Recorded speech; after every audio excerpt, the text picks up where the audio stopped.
이시큐라 사람책 류재한 교수님 편을 시작하겠습니다. 먼저 류재한 교수님을 소개해 드립니다. 네, 여러분 반갑습니다. 초대해 주셔서 감사합니다.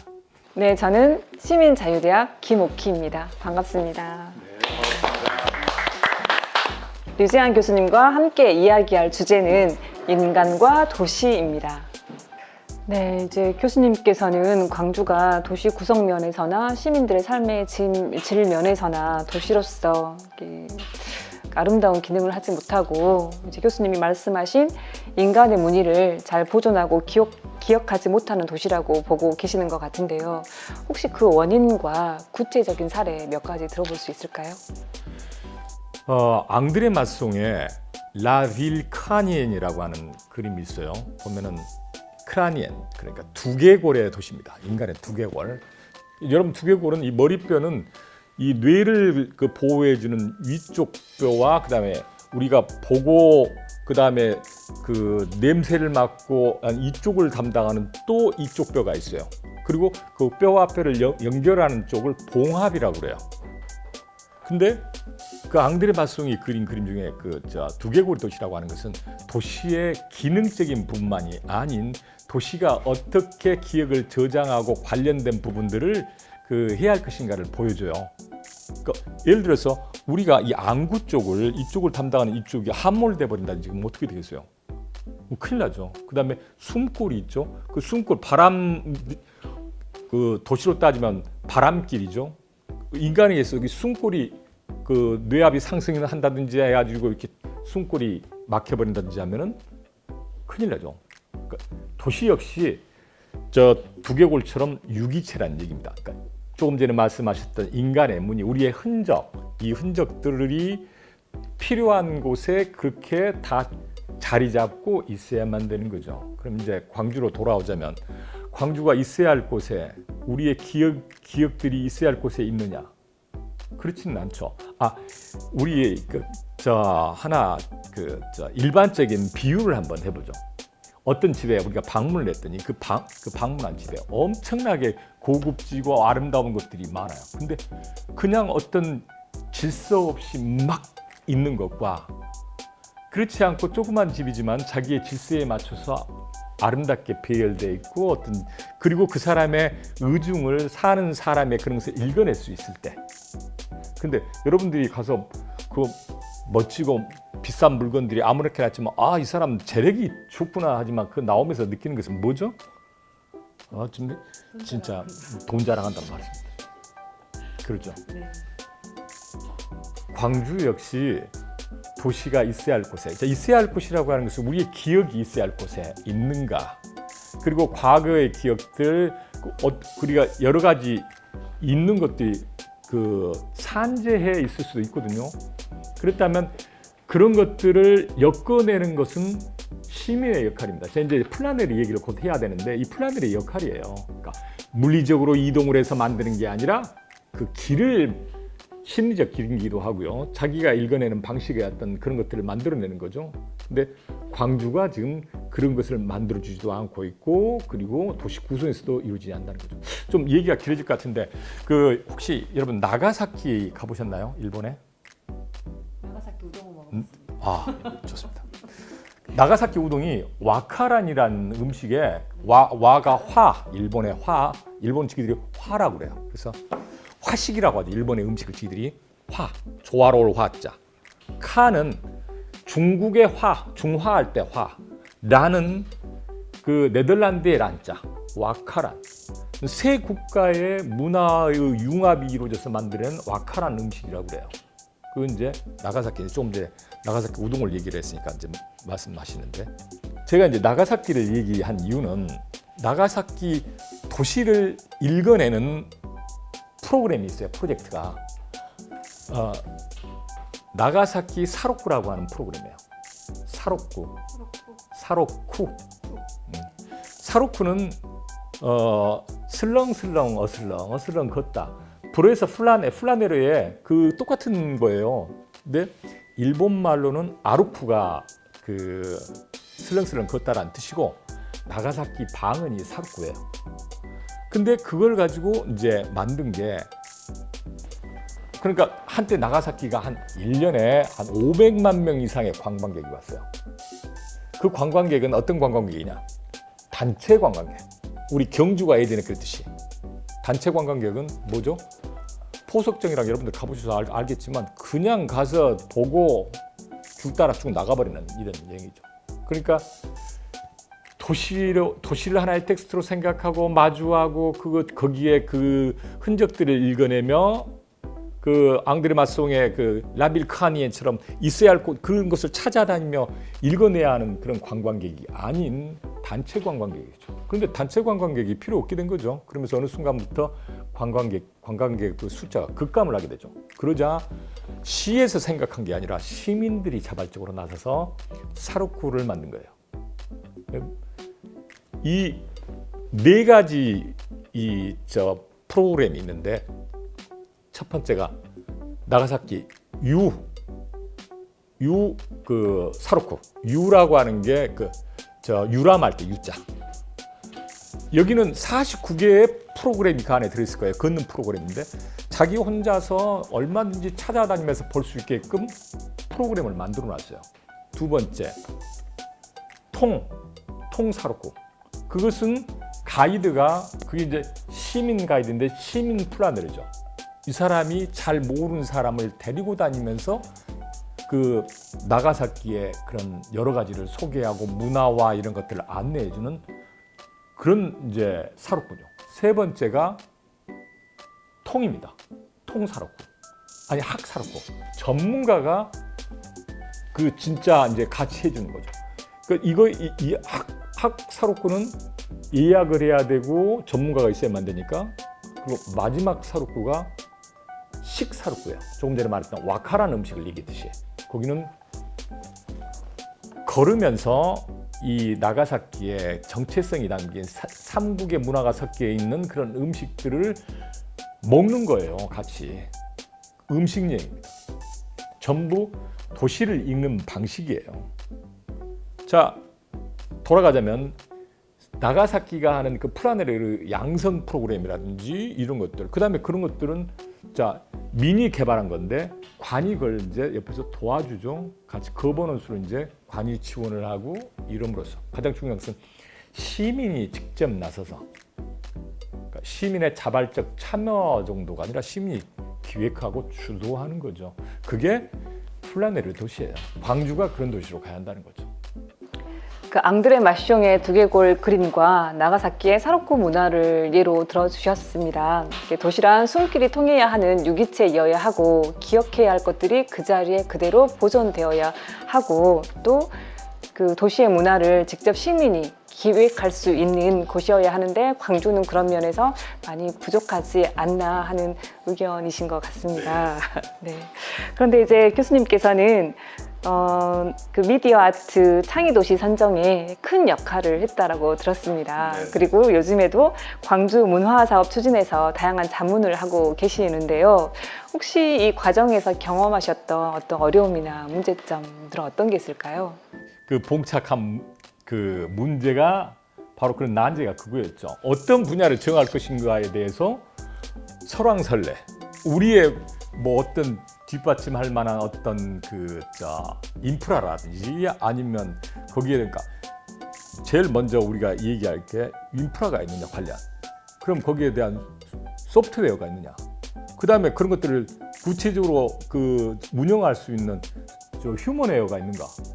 다 없죠. 그런데 나중에 어찌됐든 간에 가입을 시켰죠. 그리고 난 뒤에 그게 준비가 돼 있지 않으니까 지금 광주가 미디어아트 창의도시로서의 역할을 하는데 많은 문제점이 지금 드러나고 노정되고 있는 거죠. 그 다음에 이제 어떤 문제점이 있었는지. 자, 가입을 했더니 이제 생각지 않은 게 들어온 거예요. 들어왔는데 그 광주의 그 시장이 이 사업을 잘 파악을 못하고 있어요. 이게 뭔지를 잘 몰라요. 그러다 보니까 거기에 대한 그 이후에 어떤 일을 해야 할 것인지 그리고 어떤 조직이 필요할 것인지 이런 것들을 잘 대처를 못하고 그리고 처음에 이걸 가입시켰던 조직이 다른 도시들은 전부 관에서 했습니다. 근데 광주 미디어아트 창의도시 시민 포럼이라고 하는 민간 조직을 만들어서 가입을 시켰었죠. 그리고 제가 그 대표였고 제가 가서 발표를 했고요. 당시에 중국 스촨 청두에서 총회가 열렸는데 제가 가서 발표를 했어요. 그것마저도 우리는 당시에 가입 신청서를 냈기 때문에 가입 도시가 아니니까 초청을 못 받았죠. 그러니까 밑에 공문을 보니 뭐가 있었냐면 올라면 와라 이거예요. 근데 안 가면 안 됐던 거죠. 그러니까 니들이 의지를 보여라는 거죠. 근데 갔더니 준비도 않고 갔더니 다른 도시들은 완전히 중국은 어떤 한 성의 부성장이 거기는 성 하나가 우리 대한민국보다 더 크지 않습니까? 부성장이 자기 조직들 다 동원하고 모든 홍보 영상과 선물들, 또 선물 공세, 물량 공세, 그다음에 모든 것 그런 식으로 준비하는데 저는 아무것도 없지 한 장 들고 갔어요. 받아 적으려고 뭐 하는지. 그리고 그것마저도 광주시에 제가 가야 한다고 떼써가지고 간 거예요. 안 갔으면 큰일 날 뻔했는데. 그리고 제가 이제 거기는 유네스코는 불어와 영어를 합니다. 그러니까 저는 불어를 하니까 불어라면 여러분 마셔불어 생각하시는데 불어라고 프랑스어를 할 수 있으니까. 네. 마셔불어. 근데 불어를 못하는 도시들이 있으니까 국가가. 그래서 우리 대학에 영어 통역을 해줄 수 있는 한 분을 내 자비로 그것도 데리고 왔습니다. 근데 가서 봤더니 발표하는 자로 토론이 이루어지는 줄 알았는데 내가 한국말로 하는 것을 이분이 영어로 옮길 수가 없죠. 전문적인 분야가 막 나와버리는데 어떻게 하겠어요. 잠깐 화장실 배가 아프다고 나가더니 안 돌아보는 거예요.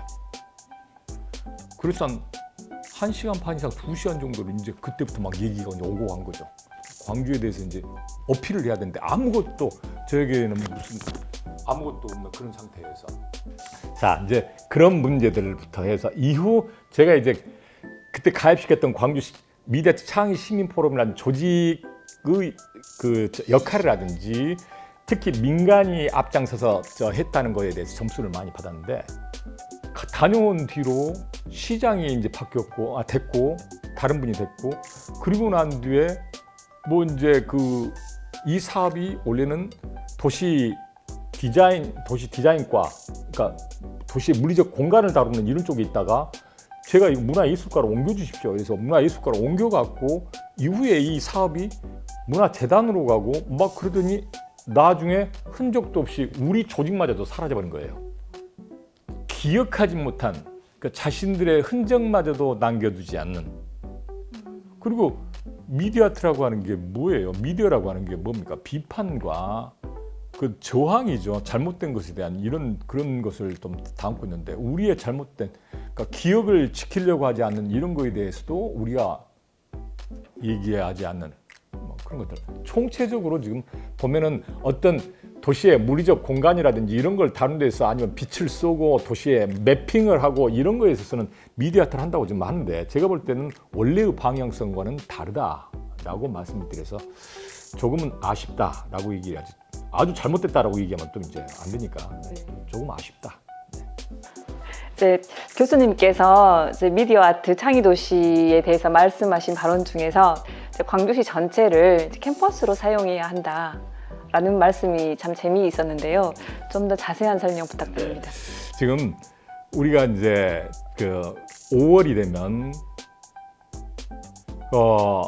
우리의 아픈 기억을 우리는 되새김질만 하고 있는데요. 트라우마에 함몰되어 있어서는 안 되거든요. 그러니까 우리의 아픈 기억마저도 문화 브랜드로 바꿔야만 됩니다. 근데 그걸 바꿀 수 있는 게 지금 미디어아트 창의 도시가 우리 됐거든요. 미디어아트 창의 도시가 됐다면 5월에 광주에서 5월 관련 다양한 행사가 열려요. 근데 5월 축제로 가자는 얘기죠. 한 달이면 한 달. 자, 제가 이제 전체 우리의 광주시 전체를 갖다가 미디어아트 캔버스로 바꾸자는 얘기가 어떤 거냐면 이런 겁니다. 여러분 혹시 프랑스 리옹을 제가 미디아트 창의 도시 1호라고 했는데요. 그 도시에 2008년에 가입을 했고요. 그 미디아트 창의 도시 리옹을 12월 달에 가면은 3박 4일 동안 도시를 하는데 도시 전체를 미디아트 캔버스로 매핑을 해버립니다. 그러니까 그 시기에는 전 세계의 도시 조명가, 도시 디자이너 엄청난 사람이 모입니다. 하나의 전시 공간이기도 해요. 그런데 우리가 그렇게 돈을 많이 쓰자는 얘기가 아니고 거기는 준비가 오래돼 있고 예전부터 그들은 빛의 축제라고 하는데 이 축제의 기원이 오래됐어요. 중세 때 그 패스트 흑사병이 발병을 했고 지금 그 팬데믹이 발생한 거죠. 그래가지고 난리가 났을 때 교계에서 카톨릭계에서 기도를 해요. 그쪽. 자, 이 패스트를 빨리 거두어 주신다면 성모 마리아께 이 도시를 바치겠습니다. 라고 한 거죠. 그게 기원이 돼서 그때가 9월 8일이었어요. 9월 8일인데 나중에 하여튼 설왕설래하다가 12월 8일 무염수태 축일입니다. 그때로 옮겨가면서 그걸 기념하는 게 된 거예요. 그래서 그 축제의 그 기원 자체가 바로 역사성과 그들의 그 서사성 모든 게 다 맞아떨어지죠. 우리는 이제 지금 없으니까 이제 만들어가자는 새로운 서사를 만들어가자는 얘기죠. 그래서 그때 당시에 이제 12월 8일 되면 그 8일을 낀 3박 4일 동안 시민들이 시작할 때 리미농이라고 하는 촛불, 우리 소주컵에다가 넣어가지고 불 켜는 그 리미농이죠. 이런 것들을 다 창밖에다 켜놓고 밖으로 나와서 프루비에르 언덕, 그 빛의 언덕이라고 이랬던 이름을 붙였던 케사르가 거기까지 행진을 하는 게 시작이에요. 그 종교적 행사와 맞물려 있는 거죠. 자, 우리도 이제 5월 축제로 이제 돌아와 보자면 그죠. 자, 5월 하면은 핵심 공간들이 있어요. 우리 전남대학입니다. 전남대학이 그 구 전남도청 앞, 지금 5.18 광장이죠. ACC 앞에 거기까지 시가행진을 했어요. 그러니까 5월 달에 우리 지금 전남대학만 해도 9월에 하는 대동제입니까? 5월에 간다면 5월에 그 축제를 각 대학들로, 조선대학은 조선대학들, 광주대학은 광주대학들 하고 난 뒤에 마지막 날 이제 시가행진으로 이제 나가는 거죠. 나갈 때 그때 우리가 촛불 행진을 했습니다. 촛불처럼 우리는 촛불이라면 여기에 이제 무슨 요새는 불축제 만들어도 됩니다. 다 돼 있으니까. 그렇죠. 그리고 건물들에게 그때 당시에 그 현장을 찍었던 것과 그다음에 미디어 아트로 승화시킨 이런 것들을 매핑을 하면서 도청 앞 광장, 지금 구 전남 도청 앞 거기에 지금 ACC 5.18 광장에 모여서 거기에 가면은 광주 시민들이 다 함께, 거기는 이제 우리 광주 시립 국국악단부터 시립 합창단 모두 다 모여 있으면 되겠죠. 마지막에 광주의 하모니를 내고 끝낸다면 전 세계 그런 축제는 없을 겁니다. 그걸 얘기하는 거죠. 그래서 미디어 아트로 도시 전체를 매핑하자. 돈 얼마 들지 않습니다. 그냥. 저도 광주에서 태어났고 계속 자라오면서 이제 빛보를 광주가 빛을 품은 도시라는 생각을 거의 해본 적이 없었습니다. 하지만 많은 분들과의 만남 속에서 삶의 빛과 행복을 찾았는데요. 이제 광주 시민 한 사람 한 사람마다 시민 역량이 매우 높다고 다른 지역에 있는 분들도 말씀을 하십니다. 혹시 광주의 시민 역량에 거는 희망 같은 게 있을까요? 자, 그렇다면 광주 시민 역량이 높다는 것은 광주라고 하는 도시 텍스트를 시민들이 스스로 읽어내고, 그리고 그 과거에 우리 광주의 선조들이겠죠. 살았던 그분들이 남겨놓은 흔적이라든지 이런 것들을 우리 스스로 캐내고 읽어내고 이런 것들을 할 수 있는 능력을 갖추었는가라고 얘기를 해야 되겠죠. 광주가 예향이고 그다음에 광주 시민의식이 높다고 얘기하는 것은요, 광주가 민주인권의 도시이고 이런 쪽에서 그 광주가 빛의 도시라고 하는데 사람의 빛이 인권입니다. 그래서 인권의 도시 이런 부분에서 시민의 역량이 높다고 얘기를 하지만 과연 우리 광주 시민들이 플라너로서의 자격을 갖추고 그러니까 플라너도 등급이 있습니다. 제가 조금 전에 얘기했던 그 나가사키의 사루쿠 그 프로그램에 단계가 있듯이 그 플라네르도 단계가 있어요. 먼저 플라네르를 좀 얘기를 할게요. 빅토르 유고가 생각하면서 배회하는 거, 산책하는 거, 에헤 송장이라고 얘기를 했는데, 그런데 거기서 이제 생각하면서 그 배회하는 거, 산책하는 거, 그게 플라네르의 일이라고 하죠. 근데 이 플라네르라고 하는 것은 도시의 산책자라고 하는데, 도시의 의지적 산책자, 인문적 사유를 가지고 의지적으로 도시를 읽어내는 산책자, 이게 이제 그 플라네르를 보는 거예요. 근데 보들레르가 빅토르 유고가 레 미제라블에서 이런 얘기를 해요. 두엄 속에서 그 뒹굴다가 별을 뒤집어 쓰고 나오는 갸맹이라고 하는 표현을 써요. 개구쟁이. 그러니까 도시의 어두운 곳이든지 냄새나고 훈이진 이런 곳에서도 뒹굴다가 별을 뒤집어 쓰고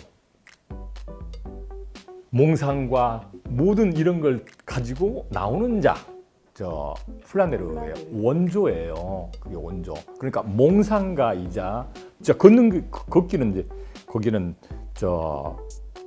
당연히 포함되는 거고, 그리고 이제 그 샤를르 보들레르가 이제 근대의 화가, 그러니까 풍속화거죠. 그러니까 상황을 보고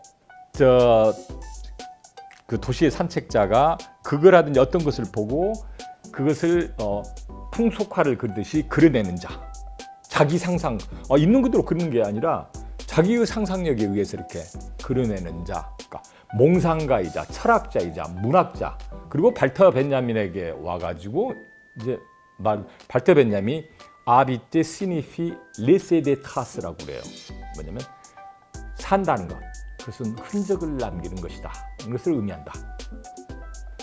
자, 이제 인문을 얘기하게 되는 거죠. 그러니까 그 인문을, 인간이 남긴 것, 살았다는 것, 그 흔적을 남긴 것, 그 인문을, 이때 문자는 문이 문자입니다. 그걸 읽어내는 자. 자, 그러면 인문도시란 뭐냐? 인간의 무늬가 있는 도시. 우리는 인간이 살았다면 누구나 무늬가 다 있죠. 제가 조금 전에 여러분들에게 말씀드렸던 대로 어떤 방 안에 여러 개를 그 어떤 질서 없이 사는 사람도 하나의 기획자이거든요. 자기의 뭔가. 여러분 집에 들어갈 때 그 현관 들어갈 때 신발 신고 들어가서 안방에서 신발 벗나요?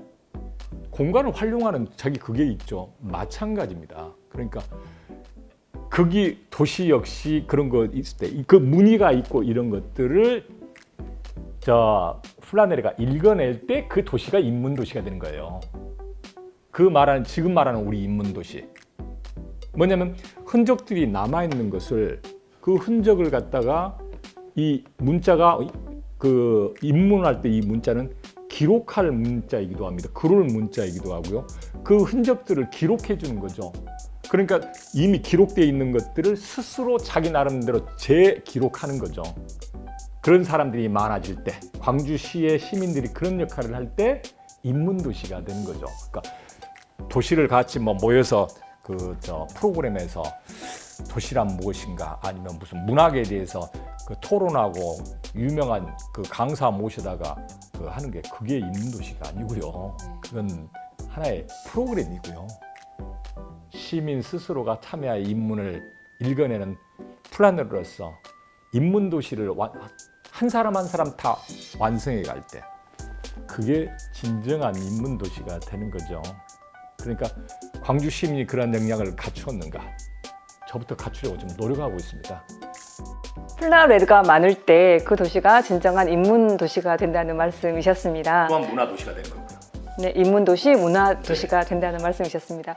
광주에도 도시의 의지적 산책자가 많아진다면 진정한 인문, 문화도시가 될 것으로 믿습니다. 더 자세한 이야기는 그날 봬요.